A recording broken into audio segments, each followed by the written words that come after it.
گرتبوونەوەی کرێکارەکانی نەخۆشخانەکانی هەڵەبجەیە بۆ موچە.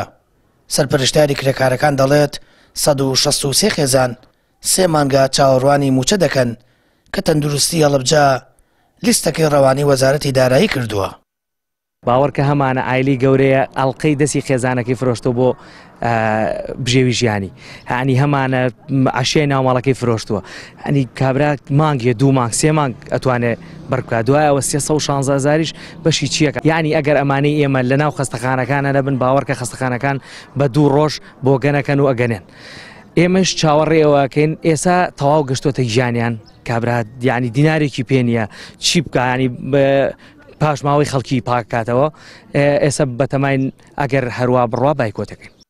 کرێکاری نەخۆشخانەکانی هەڵەبجە دەڵێن لەمڕۆوە بایکۆتی کارەکانیان دەکەن. سەرچاوی بژێوی خێزانەکان تەنیا موچەیە. ئەگەر موچیان پێنەدرێت ئەوە پاشماوەیەکی زۆری پزیشکی و خاشاک لە نەخۆشخانەکان کۆ دەبێتەوە.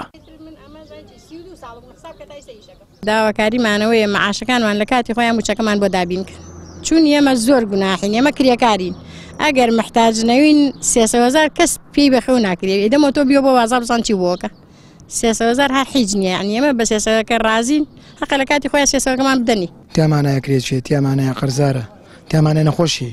من خودی خۆم ئەم قەرزارم کرێکی 3 مانگ کرێ خانم نەیەوە، یعنی ماقۆڵێت تۆ هەموو ڕۆژە داوام کەیت و بە ئیمڕۆ بەیانی بێتە سەر و مانگانە چاوەڕێی 316,000کەی حکومەتی جاواب پێ بکە. وەڵاهی ئێمە ژواگیمان خواردووە، معنی بەڕاستی ئێمە نابێنی لەبەوەی داوای لە حکومەت دەگەین ئەو موچە بدە باشترە، ئێژە ئێمە نابێنی، معنی بەڕاستی ناخۆشە 3 مانگە.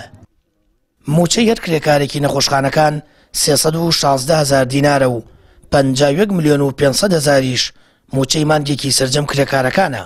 بەڵام حکوومەت ماوەی 3 مانگا موچەکانی پێنەداون و خەرجکردنی تەنیا لەسەر واژوویەکی وەزیری دارایی ماوەتەوە. ئەمانش دەڵێن کار ناکەن و بایکۆتیان ڕاگەیاندووە تا و کاتەی موچەیان پێدەدرێت. سامان فەتاح، کەناڵی ئاسمانی پەیام، هەڵەبجە.